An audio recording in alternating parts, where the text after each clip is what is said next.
누가복음 14장 25절에서 35절까지 저와 여러분들이 한 절씩 교독하겠습니다. 14장 25절입니다. 수많은 무리가 함께 갈새 예수께서 돌이키사 이르시되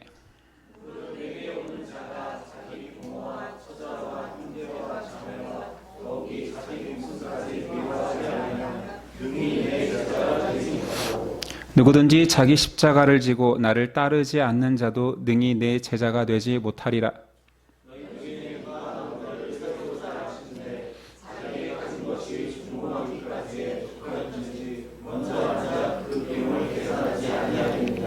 그렇게 아니하여 그 기초만 쌓고 능히 이루지 못하면 보는 자가 다 비웃어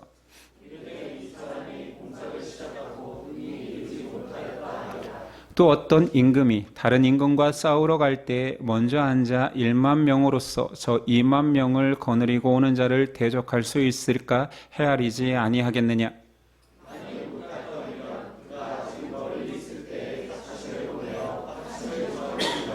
이와 같이 너희 중에 누구든지 자기의 모든 소유를 버리지 아니하면 능히 내 제자가 되지 못하리라.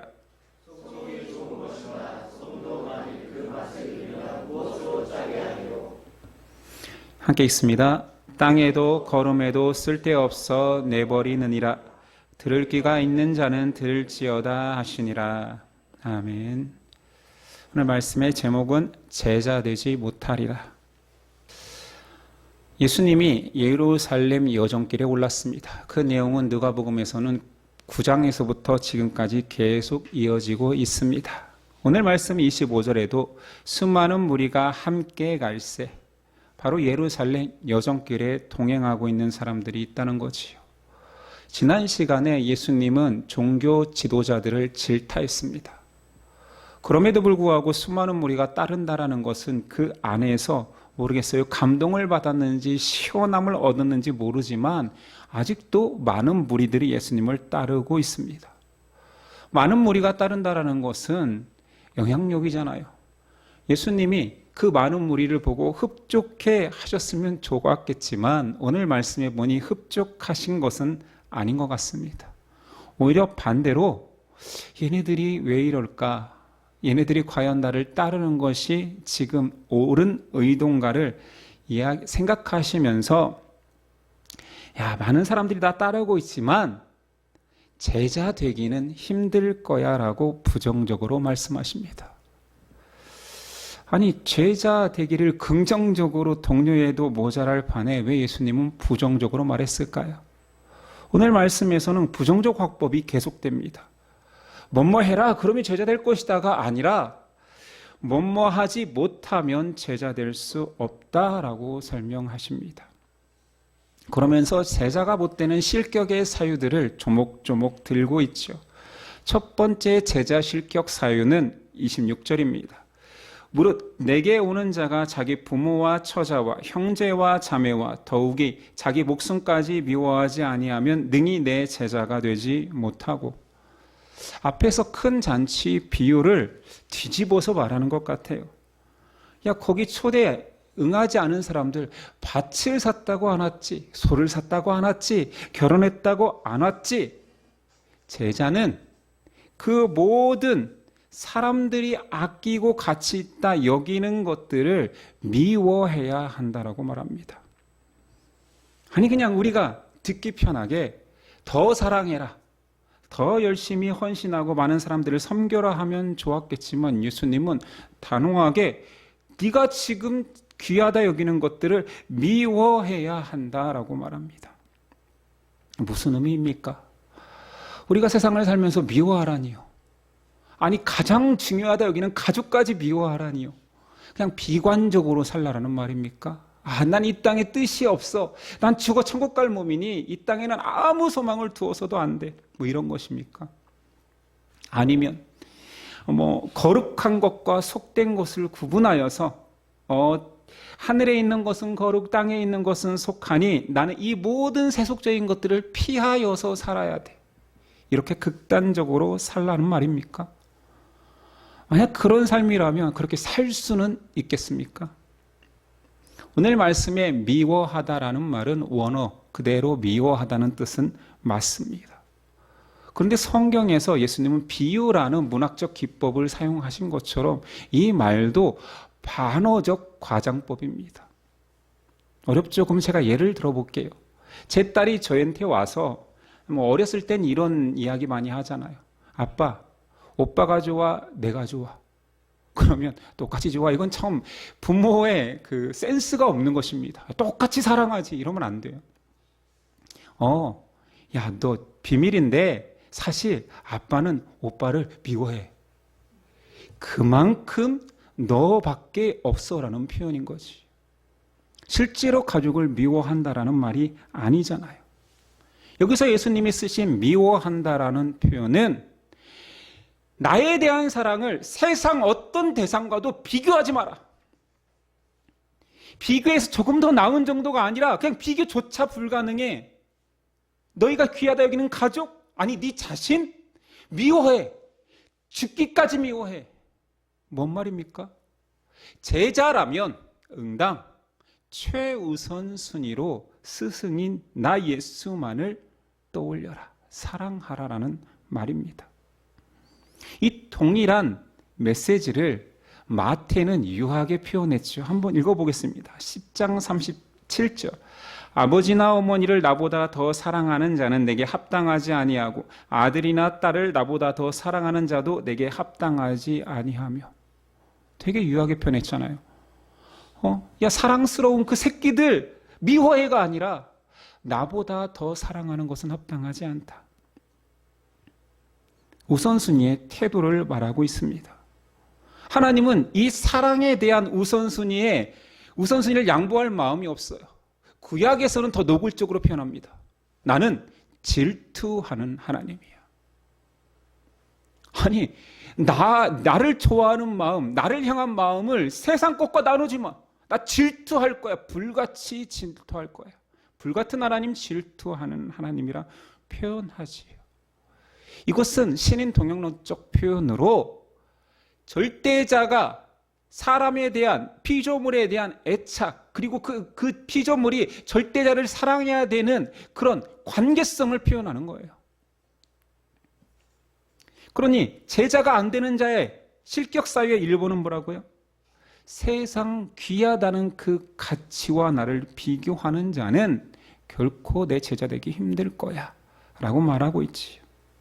자, 두 번째 제자 실격 사유는 27절입니다.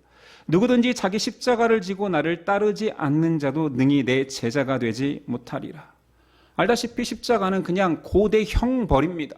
사형 틀이지요. 내 십자가를 지라라는 말은 그냥 네가 고난당해서 죽으라는 이야기예요.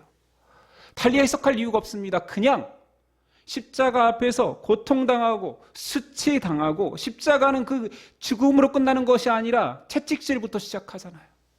십자가를 지고 침뱉음을 당하면서 골고다까지 가는 과정도 포함되는 거잖아요. 결국은 죽음이지. 그러니 너도 그 십자가를 지라는 말은 고통당하고 수치당하고 죽으라는 의미가 확대 해석할 필요 없이 정확히 1차적인 해석입니다. 그런데 성도들이 많이 십자가는 뭐냐라고 표현할 때 부모들은 말 안 듣는 새끼를 저것이 내 십자가야. 부부들은 평생 전도하고 싶은데 전도가 되지 않는 신랑을 향하여서 많은 권사님들이 저 남편이 내 십자가예요 표현하는데 그거 십자가 아닙니다. 그건 멍해죠. 예수님이 내려놓으라고 했던 멍해입니다. 십자가는 그리스도와 함께 그리스도가 지신 십자가 그 십자가를 나도 작은 십자가 지고 그 고난에 동참하는 것을 말합니다. 단순히 세상을 살아가면서 힘든 것들, 내 죄의 열매로 다가오는 고난들, 인생을 살다 보면 항상 느껴지는 그 무게감들, 그것을 십자가라고 말하는 게 아니에요. 오늘 예수님 주변에 수많은 무리가 따르고 있습니다. 실제로 따라오고 있는 거예요. 그것도 굉장히 헌신이잖아요. 집을 버리고 예루살렘 여정까지 따르고 있다니까요. 그런데 그들에게 예수님은 너희 착각하지 마. 너희 지금 제자 되려고 하는 거 아니잖아. 그리고 제자 되는 마음이 진심이라 한들 다 제자 될 수 없을걸. 왜냐하면 제자의 기준은 이런 거거든. 그러면서 이 착각을 깨기 위해서 예수님이 두 가지 비유를 하십니다. 니네가 생각하는 제자를 뭔가 착각하고 있는 것 같아. 잘 헤아려 봐라. 첫 번째 비유는 망대 비유야. 사람이 높은 망대를 쌓는데, 망대는 파수꾼이 올라가서 적의 동태를 감시하는 곳이니 그것이 짓다 마르면 아무 의미가 없어요. 쓸모가 없어요. 망대를 짓는데 그 비용을 잘 계산하지 못해서 짓다 마르면 저 손가락질하고 비웃음을 당한다라는 비유입니다. 제자 되지 못한다 이야기하시면서 이 망대 비유는 무엇입니까? 너희가 잘못 계산하여서 니네가 제자로 따르는 것에 대한 영광만을 생각하다가 십자가가 무엇인지, 바른 제자의 길이 무엇인지 헤아리지 않으면 중간에 다 그만둘걸? 그러면 비웃음 당해. 처음에는 제자 되고 싶어요. 헌신하고 결단하여서 의욕 있게 달려간다 하지만 끝까지 가지 않으면 오히려 비웃음거리가 된다. 여기서 비유를 끝내지 않고 전쟁 비유를 또 하십니다. 전쟁을 하고자 하는 왕이 있다. 내가 1만의 병사가 있는데 2만 명의 병사가 쳐들어오면 고대의 2배의 병력 차이는 무조건 지는 거지. 공성전이 아닌 이상은. 그러면 싸우지 말고 화친을 청하는 것이 상식 아니냐. 무모하게 싸웠다가 그 전쟁에 대한 파급 효과, 절망적인 상황들, 실패와 불명예를 어떻게 감당할래? 차라리 싸우지 마라. 아무런 대비 없이 영적 싸움에 뛰어드는 그 제자의 삶은 네가 실패로 끝날 걸, 곧 포기할 걸. 작은 좌절과 고난 속에서 너는 그냥 포기할 거야. 차라리 참전하지 마. 이 두 가지 비유 전부 다 언뜻 보기에는 준비되지 않았으면, 그따위로 헌신할 거면 이 길을 포기해라고 말하는 것 같습니다. 근데 그런 말씀이 아닙니다. 오히려 반대지요. 잘 헤아려 보자. 제자의 길에 대해서 확고한 자세를 가지라는 말입니다.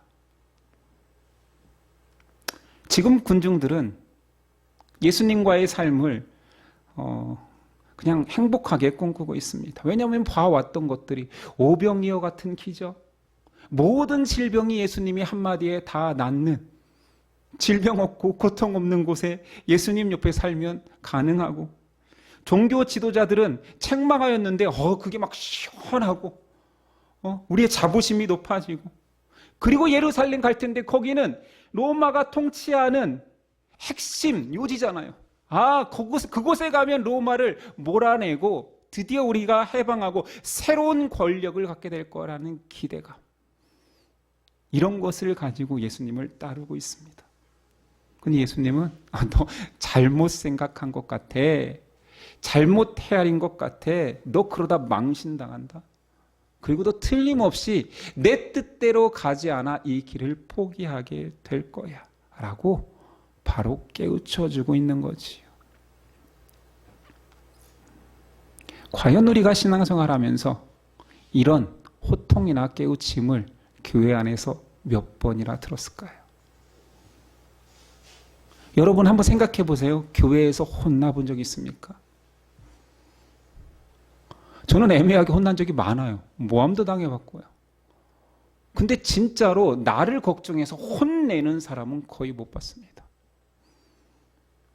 예전에 한 청년 하나가 교회를 떠나면서 목사님의 설교를 비판하고 교회의 시스템을 비판하고 이러면서 떠나는데, 그 떠나는 청년의 부모님이 저는 교구여서 청년 담당이 아니었는데 한번 만나봐서 상담 좀 해주면 좋겠다라고 하길래 제가 명동 빕스에서 밥을 사주면서 얘기를 하는데 밥을 안 먹고 도중에 나왔습니다. 어찌나 교만하던지. 그래서 제가 그 형제한테 딱 한 얘기 했어요. 내가 형제 성경 몇 번 읽었냐고. 그걸 추궁하고 싶진 않아. 그러나 성경 일독도 안 해봤지. 그런데 이 목사님 설교를 비판하고 교회 시스템을 비판하고 아무 말도 하지 않아요. 여동생을 데리고 나왔는데 여동생에게 물었어요. 자매는 성경은 읽어보셨어? 그랬더니 신약 일독은 해봤대요. 근데 얘가 화가 나서 그 형제는 대답도 안 해요. 그래서 내가 그 얘기를 했습니다. 형제는 교회에서 언제 혼나봤어? 지금 이것은 굉장히 혼나야 될 일이고 매로 맞아야 될 일인데 지금 안 혼내니까 교회를 뛰쳐나가면서 교회가 썩었다는 둥. 예수님은 혼내십니다. 예수님은 그 매 들 상황이 아닌데도, 아니 이쁜 짓 하고 있는데도 매를 드는 거예요. 그 형제가 교회에서 간사하면 무엇입니까? 간사로 수많은 헌신을 하였는데 그 안에 교만이 가득 차 있는데 아무도 빼주지를 않습니다. 물론 제가 혼냈다고 해서 그 형제가 돌아오진 않았습니다. 돌아오라는 얘기도 하지 않았어요. 뭐 떠날 거면 떠나고 좋은 교회 찾으세요라고 했지요. 예수님은 착각하는 군중들에게 제자, 너희 되기 힘들걸? 세 번째 결격 사유를 이야기합니다. 33절. 이와 같이 너희 중에 누구든지 자기의 모든 소유를 버리지 아니하면 능히 내 제자가 되지 못하리라. 예수님의 이 결격 사유를 부정을 긍정으로 바꾸면 이러이러하면 제자가 된다로 바꿀 수 있잖아요. 한번 바꿔볼게요. 잘 들어보십시오. 제자의 자격입니다. 자, 제자는 혈육에 얽매이지 않고 자기 목숨을 버려야 한다. 2번, 제자는 자신의 십자가를 지고 목숨을 각오하는 희생을 각오해야 된다. 3번, 제자는 이 세상의 물질욕, 명예욕을 다 버리는 순수함을 가져야 된다. 이렇게 목사 모집하면 대한민국 목사는 씨가 마릅니다. 이런 헌신자가 어디 있어? 저도 이거 감당하기 힘들겠는데요. 누가 제자 될 수 있습니까? 그런데 왜 전 세계에는 수억 명의 인구가 예수님을 따른다? 제자를 자청하고 제자 훈련? 오늘 말씀에는 정말 핵심적인 우리가 당연히 해야 될 핵심 질문이 있습니다. 이런 것들을 사고해야 되죠. 말씀을 그냥 단순하게 받아들이지 않고 사고해야 되죠. 내가 먹을 수 있는지 없는지, 왜 배 터지는지를 고민해야 되죠. 첫 번째 의문은 아니 앞에서 바리새인의 율법주의 예수님 막 깡그리 깼잖아요. 너 교만하다. 인간이 하는 그 율법 조항의 실천은 구원에 이르지 못한다. 그렇게 말씀하셔놓고 예수님이 제안하는 지금 이 내용은 거의 멍이에요. 멍이. 무거운 멍이. 아무도 못 질 것 같아요. 더 강력한 율법주의 같습니다. 그런 것입니까? 자, 다시 너무 쉬운 해석을 해봅시다. 제자도라고 얘기할 때 왜 제자도라는 말을 쓸까요? 스승이 있고 제자가 있으니 제자도 아닙니까? 제자도는 말 그대로 스승과 제자와의 관계로서 바른 도리를 말합니다. 핵심 단어는 관계로서. 창조주 하나님을 사람이 추구해서 만날 수 없습니다. 그건 종교거든요. 기독교는 절대로 사람이 추구해서 하나님을 만나지 않고 하나님이 찾아와 주셔서 만납니다.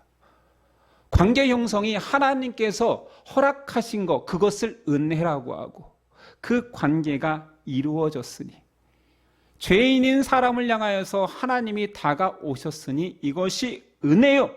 관계 형성입니다. 제자도는 그거지요. 열심히 추구해서 스승을 내 스승 삼겠습니다가 아니라 그냥 아무 자격도 없는데 지나가다가 너는 나를 따르라. 너는 내 제자 되리라. 그 관계가 진실로 이루어지면 그 사람은 그 스승의 제자로 사는 것이 인생의 가장 중요한 가치로 변합니다. 이런 원리를 세상에서는 사랑이라고 하지요. 만나지 않고 사랑할 수 있습니까? 사랑을 책으로 할 수 있습니까? 대상이 있어야 사랑을 할 수 있는 것처럼 관계가 형성되는 그 제자도의 관계에 들어오면 자연스럽게 그의 뜻대로 사라지는 거지요. 이게 율법주의와의 차이입니다. 바리새인들은 율법 조항을 통하여서 하나님의 뜻을 이루려 합니다. 수양이고 수련이지요. 제자도는 예수께서 찾아와 만나 주셨으니 그분의 관계 속에 들어가니 사랑해서 헌신하고 싶은 것입니다. 차이가 느껴집니까? 또 한 가지 오늘 말씀과 율법주의를 비교하며 우리가 들어야 되는 의문은, 아니 믿음으로 구원받는다면서요. 믿음만이 유일하게 우리가 할 수 있는 가장 아름다운 열매라면서요. 그러면 헌신은 필요 없는 거 아닙니까? 잘못된 헌신이 오히려 믿음을 배격한다면서요. 아닙니다. 그것 또한 어려운 것 같지만 우리가 진리를 오해하고 있는 것입니다. 우리 장로교는 이신칭의를 믿지요.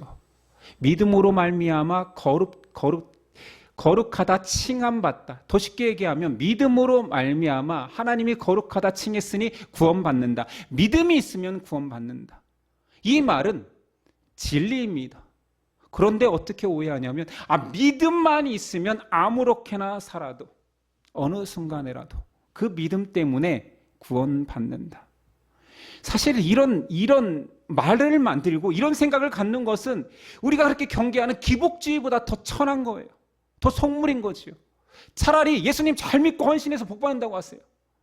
아니 믿음만이 구원받으니 다른 거 할 필요 없다. 잘 믿을래. 나는 믿을 걸 확신해. 나는 십자가 사건을 믿어. 그러니 아무렇게 살아도 구원받는다. 이것이 더 속물근성이라니까요. 잘못된 이신칭의에 대한 생각은 그 자체로 하나님의 크신 은혜를 값싸게 만드는 행위입니다. 이 말이 좀 어렵죠. 존경받는 윤리신학자 본 회퍼의 나를 따르라는 책이 있습니다. 예전에 청년부와 함께 나누었던 기억이 있어요. 그 책의 내용을 잠깐 읽어보겠습니다. 예수님의 나를 따르라는 부름은 더 큰 고행으로 이끄는 것이 아니다. 예수님의 부름은 인간의 모든 속박, 억압, 무거운 모든 짐, 근심과 양심의 고통에서 해방시킨다. 여기까지는 이해되십니까? 그렇다면 예수님이 불러서 제자들에게 순종의 내용을 따로 명하시는가? 아니다. 예수님이 불렀는데 이거 순종해라고 정확히 명하시는 게 있는가? 그걸 대해서 우리는 성경에 많이 있을 것 같은데 아니다. 단지 나를 따라오라가 전부다. 실현시킬 만한 뜻이 있는 프로그램도 노력의 보람이 있는 목적도 이상도 아니다. 이것을 제가 좋은 말로 좀 이해하기 쉬운 말로 바꿔보려고 했는데 이것보다 더 멋있게 쓸 수는 없을 것 같아서 제가 그대로 읽었습니다. 자, 나를 따르라 했을 때 그 응답하는 자체가 헌신이라는 거예요. 전 소유를 버리라 하지만 그 버림으로 인하여서 더 보람된 것이 있는 것이 아니에요. 이것도 영적 허영입니다. 다 버리면 뭐 해탈할 거야. 다 버리면 더 영적인 것이 막 나한테 쏟아질 거야. 아니라는 거예요. 아니 주인이 불렀으면 그 부름 자체가, 그리고 그 부름에 응답하는 것 자체가 다라는 거예요. 보람 있고 이상적인 거 아무것도 없다. 오직 따라가기 위함이다. 제가 제일 좋아하는 부분입니다. 책 중간쯤에 있어요. 잘 찾아보십시오. 뭘 기대하십니까? 이게 제자도예요. 세상에 어려운 말, 쉬운 말, 멋진 말로 제자도를 구현하고 표현하는 말이 엄청 많습니다. 그런데 저는 보네포의 이 말이 제일 좋아요. 제자를 통해서 뭔가 이루는 거 아니다. 예수님 뭔가 요구하지도 않았다. 그냥 오라 했을 때 따르는 것이 전부다.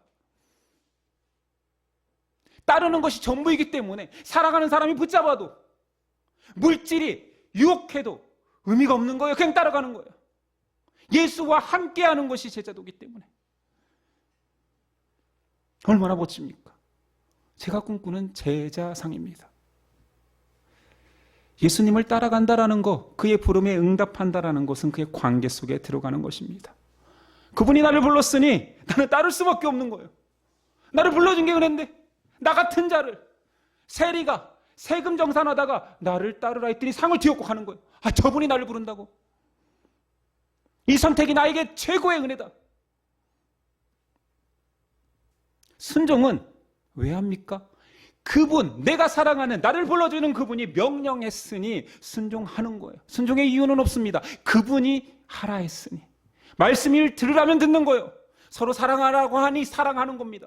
사랑의 가치는 귀한 거다 생각할 필요 없어요. 그분이 사랑하라 하셨어요. 복음을 전하라면 전하는 것입니다. 그분의 명령이기 때문에. 오늘 나의 주인이 가족을, 자신을 미워하라. 영적으로 또는 철학적으로, 관계적으로, 사회적으로 해석할 필요가 없어요. 그분이 그렇게 하라고 했어요. 맹목적인 신앙입니까? 아니요. 그럴 수밖에 없는 우리의 관계가 있는 것입니다. 자기 십자가를 지라. 예수님이 지라 했으니 져야죠. 왜 내려놓습니까? 모든 소유를 버려라면 버려보는 거예요. 그분이 버리라 했으니. 만약 그분이 저기 몇 푼 안 되지만 잘 지어서 우리 여정에 여비로 쓰자 하면 열심히 주어야지. 거지같이 여겨도 주어야죠. 내 생각, 내 모든 가치를 따지기보다 그분을 믿기에, 그냥 믿어지기에 순종하는 것입니다. 군인은 명령에 줬고 명령에 산다라는 말을 사용하죠. 실제 그런지는 모르겠어요. 하극상도 있고 그렇던데. 그런데 창조주, 심판주께서 내 앞에 오셔서 명령하시면 거부하시렵니까? 하나님이 잘 모르시나 본데 21세기 그렇게 하면 안 돼요. 합리를 이야기하고 사람의 가치를 이야기하면서, 아니요, 그 모든 것들을 변명하는 것은 관계가 없는 때, 불신하기 때문에 말이 많아지는 것입니다. 순종하면 믿음이 귀해지는 것이 아니라 나의 주님이 명령했으니 순종하는 것입니다. 이런 믿음을 가진 자를 오늘 예수님이 제자라 말하는 것이지요. 그리고 예수님 여정 속에서 이런 자를 칭찬합니다. 로마백 9장, 명령만 하옵소서. 이루어지이다. 네 믿음이 크도다 칭찬하셨지요. 오늘 말씀의 결론 34, 35절. 소금이 좋은 것이나 소금도 만일 그 맛을 잃으면 무엇으로 짜게 하리요? 땅에도 거름에도 쓸데없어 내버리느니라. 들을 귀가 있는 자는 들을지어다 하시니라. 쉬운 비유입니다. 아니, 만 잃은 소금은 그냥 버려줘. 껍데기뿐인 제자는 아무 쓸데없어. 그냥 버려줘. 밟힐걸? 그러니 너희가 제자가 아닌 수많은 따르는 군중이라면 너희가 나를 버릴 것이야. 버려질 것이야. 오늘 말씀의 핵심 메시지는 제자 되기 어려우니 어줍지 않은 헌신하지 마라가 아니라 잘 헤아려 봐라. 나는 분명 이게 제일 가치 있다 말했고 그래서 나를 따르라 했는데 내 말에 순종하는 진정한 제자를 꿈꾸느냐 묻는 것입니다. 예수님 부활 승천 이후에는 제자라는 단어조차 사용되지 않습니다. 성도지요. 성도든 제자든 상관없습니다. 바른 성도든 바른 제자든 어떤 자가 제자인지를 알면 되는 거지요. 오늘 세 가지 되지 않는다를 바꾸면 십자가를 지고 순종하면 됩니다. 그러니까 제자는, 성도는 십자가에서 가까운 자입니다. 근데 그 십자가가 예수 십자가가 아니라 자기 십자가래요. 또 해석이 필요합니다. 예수님 십자가가 아니고 자기 십자가는 무엇입니까? 내 십자가는 무엇입니까? 자기 십자가는 예수 십자가 안에서 우린 죽었고 예수 부활과 함께 부활하는 예수님과 하나 되었잖아요. 우리 기독교 신앙의 핵심, 그리스도와 함께 죽고 그리스도와 함께 사는. 그러면 내 십자가는 그리스도의 십자가를 향하여서 나도 딱 붙는 거, 함께 하는 거, 예수님과 하나 된 상태 속에서만 내 십자가가 존재합니다. 어렵습니까? 그러니 내 십자가는 내가 짊어져야 될 뭔 거룩한 사명이 아니에요. 그 예수 십자가를 나도 이 십자가에서 구원받는 존재로 예수님 붙어 있을래요. 떨어지지 않을래요. 예수 십자가는 내 십자가도 될 거예요. 바울의 표현에 의하면 그리스도께서 남기신 십자가 고난에 남긴 거라도 내가 가져가겠습니다. 바울의 표현에 의하면 예수 십자가와 내 십자가가 다른 게 아니에요. 예수님 100%의 그 모든 고난을 졌겠지만 혹시 조금이라도 남겨두었다면 저도 그 고통을 같이 하겠습니다. 자기 십자가는 예수님께 가까이 갈수록 고통스러운 게 아니라 힘이 됩니다. 예수님이 말씀하셨죠. 마태복음 11장 28절 이하. 수고하고 무거운 짐진 자들아 다 내게로 오라. 내가 너희를 쉬게 하리라. 나는 마음이 온유하고 겸손하니 나의 멍에를 메고 내게 배우라. 그리하면 너희 마음이 쉼을 얻으리니 이는 내 멍에는 쉽고 내 짐은 가벼움이니라 하시니라. 여기서 독특하게 멍에는 다른 어떤 표현에서는 네 짐을 내려놔. 짐을 내려놔 했는데 여기서는 내 멍에를 함께 메라. 예수님이 언제 우리한테 멍에 지우셨습니까? 십자가지요. 내가 걸어간 그 길을 함께 걷자 말하는 것입니다. 많은 사람들이 십자가로부터 예수님이 십자가는 벌써 졌으니 나하고는 상관없이 여기거나 아니면 그 고통이 있을 때마다 피해가는 것이 지혜롭고 현명하다고 생각합니다. 왜냐하면 그 십자가는 예수 십자가일 텐데, 고난일 텐데, 고통일 텐데 그걸 꼭 내가 져야 할까? 예수님이 져주시지 않을까라는 생각을 하기 때문이지. 그 삶은 십자가를 내려놓는 삶이지 십자가를 향해 걷는 삶은 아닙니다. 흔히 형제들이 무거운 짐, 자매들도 경험할 수 있죠. 무거운 것을 들을 때 가까이 듭니다. 제가 만약에 이 단상을 든다라면 몸을 딱 붙이고 들면 수월하게 들 수 있습니다. 그런데 이것을 손을 뻗고 들으라고 하면 절대로 못 듣습니다. 세상 이치잖아요. 몸에서 가까울수록 그 무게를 감당할 수 있지요. 근데 십자가를 가까이 한다라는 것은 조금 이치가 다릅니다. 물론 가까이 하는 그 십자가의 대상은 가까운 건데 독특하게 이걸 기억하십시오. 내가 내 십자가, 주님이 나에게 명령하신 그 명령을 가까이 한다라는 의미는 예수 십자가 쪽으로 내가 붙는 삶을 말합니다. 나에게 감당할 그 일을 내가 어떻게 감당해 볼 거야. 시련을 감당할 거야.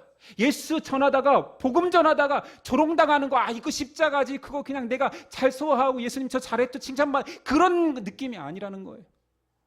그냥 예수 십자가 쪽으로 내가 착 달라붙는 것을 말합니다. 좀 구분이 되십니까? 자기 십자가를 정말 자기 영역으로 예수님과 분리하는 순간 멀리서 물건을 들은 것처럼 불가능해집니다. 그냥 예수님 옆에 탈싹 붙어 있으라는 얘기예요. 절대로 떨어지지 말라라는 거예요. 어마어마한 헌신하라는 것도 아니에요. 그냥 예수님이 말씀하시면 가라 하면 가고 오라 하면 오고. 어렵습니까? 어렵겠지요. 어려우니까 그런 많은 사람들이 제자 되기 힘들다라고 말씀하시는 거지. 현대신앙인들은 너무 많은 것들을 가지고 있습니다. 지혜롭습니다. 똑똑합니다. 내 마음, 내 생각, 내 가치, 내 소망을 가지고 그렇게 멀리 십자가를 들고 있습니다. 이것은 안 들겠다라는 거예요. 못 듭니다. 십자가로 나아가야지요. 예수 십자가에 붙어야지요.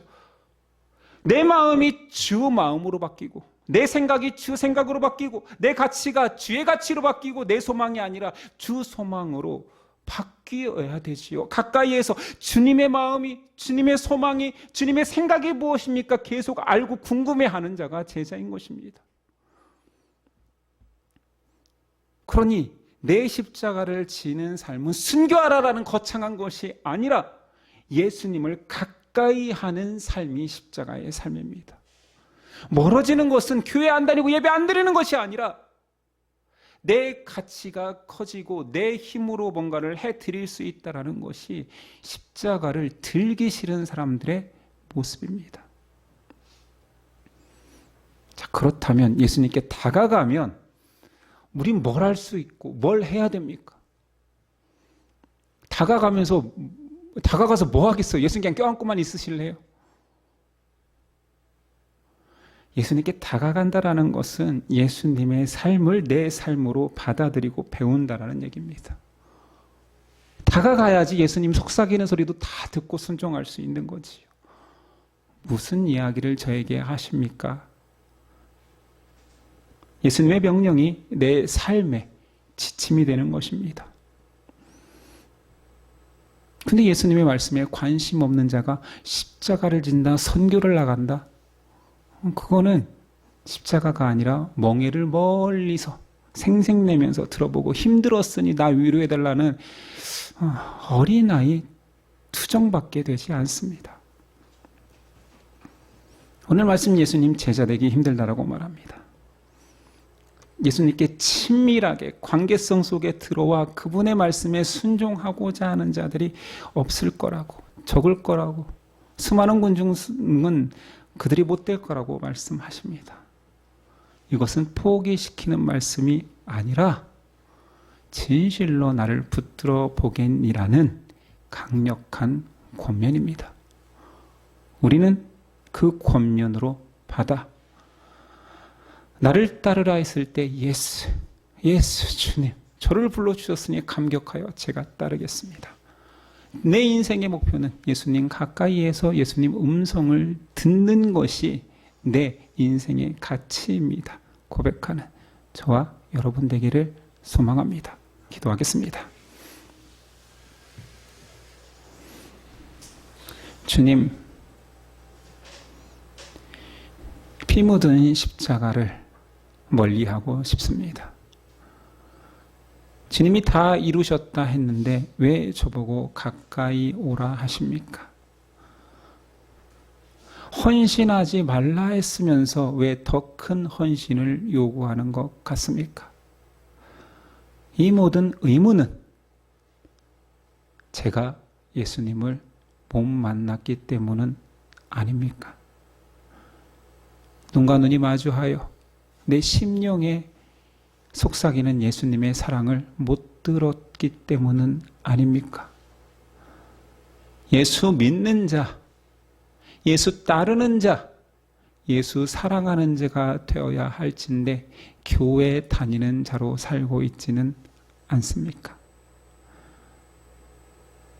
예수님, 많은 자들이 이러이런 이유로 제자되지 못할 것이라 이 말씀하실 때 얼마나 마음 아프셨습니까? 그러나 그 속에 소망이 있습니다.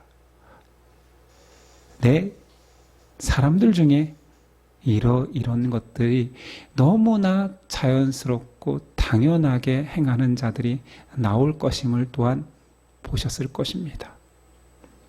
예심에도 그런 제자들이 등장케 하옵소서.